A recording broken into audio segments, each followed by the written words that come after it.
112 경찰입니다. 말씀하세요. 네, 여기 목걸놀이터 전에 집인데요. 저 지금 성폭행 당하고 있거든요. Noong 2012, isang babae ang tumawag ng 112, isang emergency number sa South Korea para humingi ng tulong sa mga otoridad.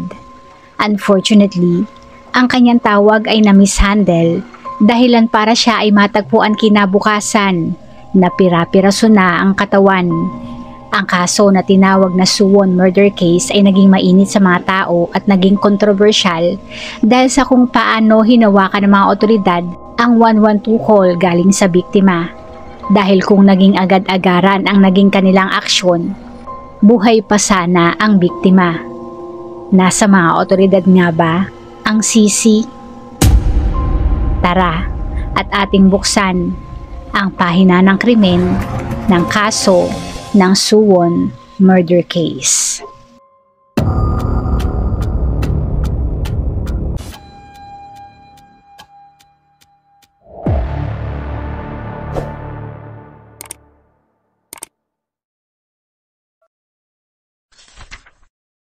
경찰입니다. 말씀하세요. 네, 여기 목걸놀이터 전에 집인데요. 저 지금 성폭행 당하고 있거든요. 목걸놀이터요? 네, 목걸놀이터 전에 집인데 어느 집인지 모르겠어요. 지동이요? 네, 경찰들밖에 좀 지나서 목걸놀이터 가는 길인지 모르요. 선생님 핸드폰으로 위치 조회 한 번만 해볼게요. Gabi ng April 1, 2012, bandang alas 10:50, isang tawag ang na-receive ng emergency number galing sa isang babae na nagngangalang Kwak. Ayon sa kanya, siya ay kasalukuyang nasa isang bahay at dumaranas ng sexual abuse. Ang bahay kung saan siya naroon ay lagpas ng Jidong Elementary School at bago makarating ng Motgol Playground. Bagamat hindi alam ng biktima ang eksaktong address kung saan siya naroon, ang kanyang sinabing landmark sa operator ay isang malaking tulong na dahil kung iyon ay titignan sa mapa, ang perimeter o kabuuan na area kung saan siya naroon ay hindi kalakihan. Maririnig sa boses ng biktima ang kanyang takot at pangamba at obviously ang kanyang sitwasyon ay nangangailangan ng agad-agarang aksyon. Ayon kay Miss Kwak, siya ay dinukot at dinala sa bahay na yon ng hindi kilalang lalaki. Ang lalaki ay umalis sandali kaya niya nagawang tumawag sa 112 pero anumang sandali, ang lalaki na iyon na agad din nababalik. Tinanong ng operator kung inilak ni Miss Kwak ang pintuan noong umalis ang lalaki, kung saan sinabi naman niya na siya mismo ang naglock ng pintuan na yon. Ilang ulit tinanong ng operator kung ano ang kanyang eksaktong lokasyon, kung saan paulit-ulit din sinabi ni Miss Kwak na hindi niya alam at sinabi lamang ang landmark, lagpas ng Jidong Elementary School at hindi lalagpas ng Motgol Playground. Sinabi din ng operator na ang kanyang lokasyon ay itratrack sa pamamagitan ng kanyang mobile phone. 들어갈 때 다시 한 번만 알려줄래요? 잘못했어요. 잘못했어요. 여보세요. 주소 다시 한 번만 알려주세요. Sa kalagitnaan ng kanilang pag-uusap, maririnig sa linya na ang nakalak na pintuan ay sapilitang binubuksan. At ang sumunod na maririnig ay ang pagmamakaawa ni Miss Kwak sa lalaki. Tinanong muli ng operator ang address at sa loob ng 6 na minuto, ang tanging maririnig na lamang ay ang mga sigaw at pagmamakaawa ni Miss Kwak hanggang sa naputol ang linya. Bago natapos ang tawag, ang operator ay narinig na sinabi na ang nangyari ay tila isang pag-aaway ng isang mag-asawa lamang. 13 oras matapos ng tawag na yon, si Miss Kwak ay matatagpuan ng walang buhay at pinira-piraso pa ng nasa higit 200 parte ang katawan. 13 oras matapos ng nangyaring emergency call ni Miss Kwak, ang mga otoridad ay tumungo sa isang bahay na tinitirhan ng nagngangalang si Woo Yuan-chun. Si Wu ay isang 42 years old na Chinese Korean na tumungo ng Korea taong 2007 para magtrabaho bilang isang construction worker at mayroong pamilya, asawa at anak na pinapadalhan ng pera sa China. Walang gaanong detalye kung mayroon ba siyang history o anumang police o crime record. At ayon sa mga kapitbahay, si Wu ay isang quiet man na mas gusto na mapag-isa lamang. Pagpasok ng mga otoridad sa bahay, si Wu ay kanilang naabutan na inilalagay ang mga pinirasong parte ng katawan sa malalaking blue plastic bags. Mayroong 14 na blue plastic bags ang kanilang na-recover. Sa bahay ay mayroong nakita na lagari at iba't ibang klase ng mga patadin at mayroon ding whetstone bilang isang kiskisa ng patalim. Sa nakita mga parte ng katawan, ang mga forensic experts na nag-examine ng mga ito ay talagang na-shock sa kondisyon ng katawan kung saan umabot ng 14 na tao ang nag-perform ng autopsy. Ang mga responders naman na pumunta sa crime scene ay sinasabing halos hindi nakakain ng maayos sa loob ng 2 araw. Bilang mga tao na sanay na makakita ng iba't ibang klase ng krimen, ang kanilang reaksyon na ito ay isang indikasyon ng level ng brutality na inabot ng katawan ni Miss Kwak. Sa nangyari at kondisyon ng katawan, mahirap nang malaman pa kung mayroong nangyari na sexual assault sa kanya. Si Wu ay agad na inaresto at galing sa bibig niya mismo ay ikwinento ang kaganapan gabi ng April 1. Bandang hating gabi ng gabing yon, si Wu ay galing sa trabaho at pauwi sa kanyang bahay nang sa daan ay isang babae ang kanyang nakabanggaan. Ang babae na si Miss Kwak ay agad din naman na nagsorry sa kanya, ngunit hindi iyon tinanggap ni Wu at todo galit na hinablot at kinaladkad ang babae at dinala sa kanyang apartment na nasa hindi kalayuan.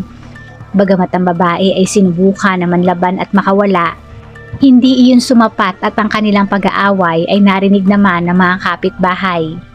Pero ayon sa mga kapitbahay, inakala nila na ang naririnig na pag-aaway ay isang couple fight lamang, kaya hindi nila gusto na doon ay makialam.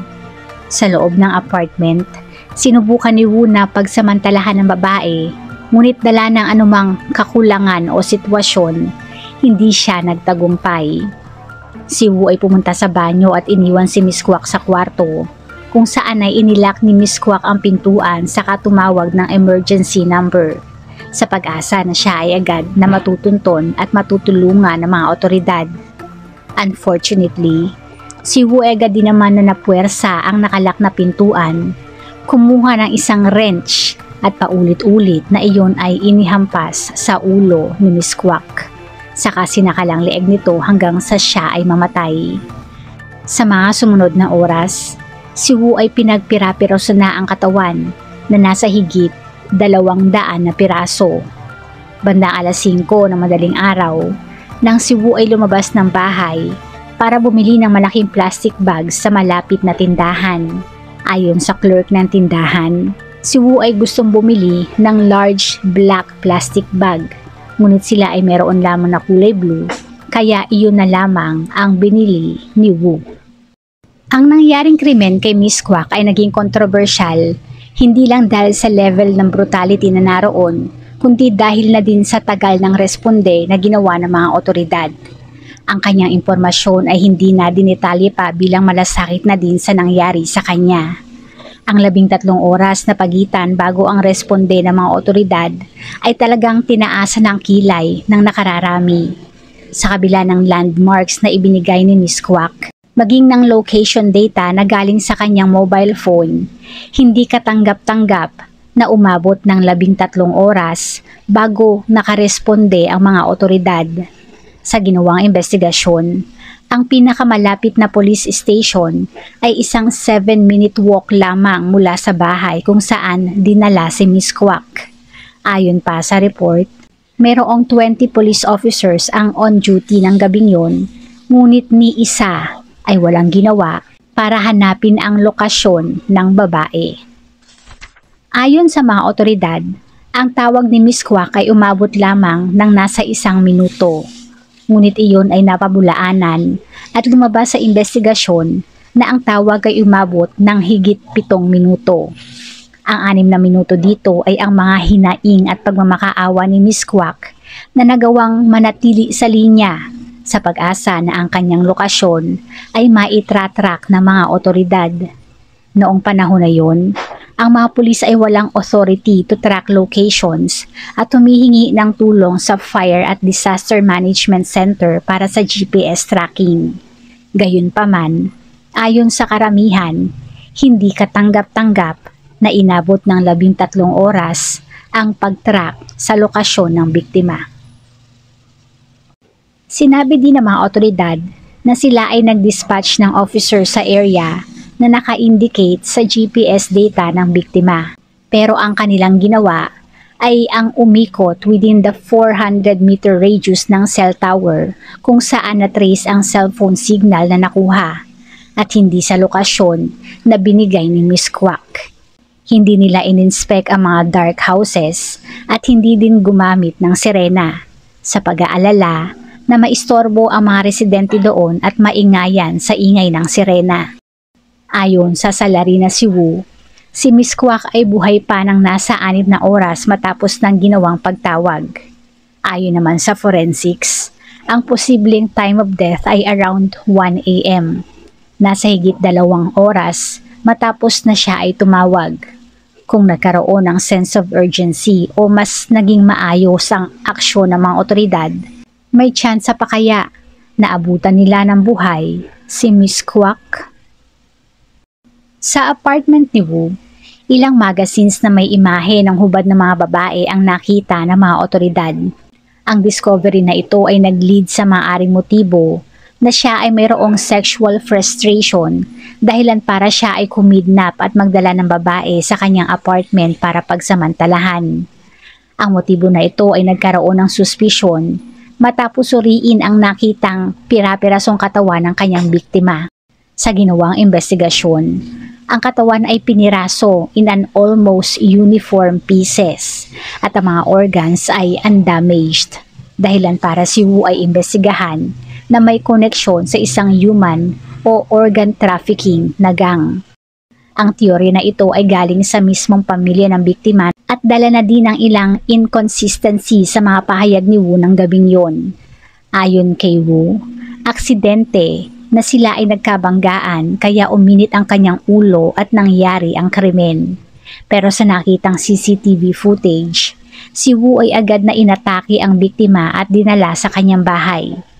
Ang nangyaring krimen ng gabing yon ay planado para partihin ang katawan ng biktima at ibenta sa China. Mayroong mga bali-balita noon na mayroong capsules at pills na gawa sa human flesh ang ini-smuggle bilang health supplements at ibinebenta. Ang ilan sa mga pills na ito ay sinasabing ibinebenta sa ilang traditional Korean market ng mga ethnic Koreans from China, kung saan ang mga pills o capsules na ito ay sinasabing nakakapag-boost ng skin at overall health. Sa ginawang investigasyon, ang mga pills na ito ay mayroong hepatitis B at ilang mga harmful microbes. Ayon kay Wu, ang nangyaring krimen ay dahil lamang sa siya ay in a bad mood, pero kung ibabase sa brutality ng nangyari sa katawan, hindi iyon dahil sa isang simpleng pagiging in a bad mood lamang. May mas maaring malalim na dahilan, kaya siya ay pinagsuspetsahan na may involvement sa human o organ trafficking gang. Matapos ng kanyang trial, si Wu Yuanchon ay found guilty at nasentensyahan ng death penalty. Ngunit ilang buwan lamang ang nagdaan matapos umapela, ang kanyang sentensya ay bumaba sa life sentence. Iyon ay dahil sa ang human trafficking theory na crucial sa kanyang death sentence penalty ay walang matibay na ebidensya. Ang mga otoridad ay nakatikim ng batikos dahil sa kanilang naging kakulangan para sagipin ang biktima kung saan bumagsak ang kanilang reputasyon. Sila ay nakakuha ng matinding backlash dahil sa nangyaring mishandled call dahilan para ang kasalukuyan noong National Police Agency Commissioner ay bumaba sa kanyang pwesto. Ang pamilya ni Miss Kwak ay nagsampa ng kaso for compensation dahil sa nangyaring mishandling kung saan sila ay pinaburan. Gayunpaman, walang anumang halaga ang makatutumbas sa pagkawala ng kanilang anak. Si Miss Kwak, sa kabila ng hamon sa buhay, ay nagtrabaho at nagsikap na makapagtapos ng pag-aaral para sa kanyang pamilya. Sa kabila ng kakapusan, ay mas inuna pa niya ang pangangailangan ng kanyang pamilya na para makatipid ay nilalakad ang higit 1 kilometrong layo pauwi galing trabaho. Ang pagtitiis na ito ang nagdala sa kanya sa kamatayan ng kanyang nakasalubong sa daan, ang isang walang konsensya na nilalang. Sa kanyang pamilya, sana ay nahanap nila ang kapayapaan at hustisya na nararapat sa kanilang naging kawalan.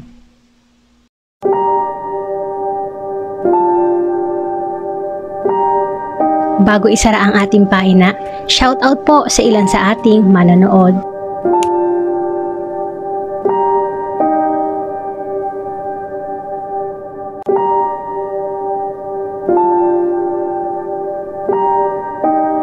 Salamat po!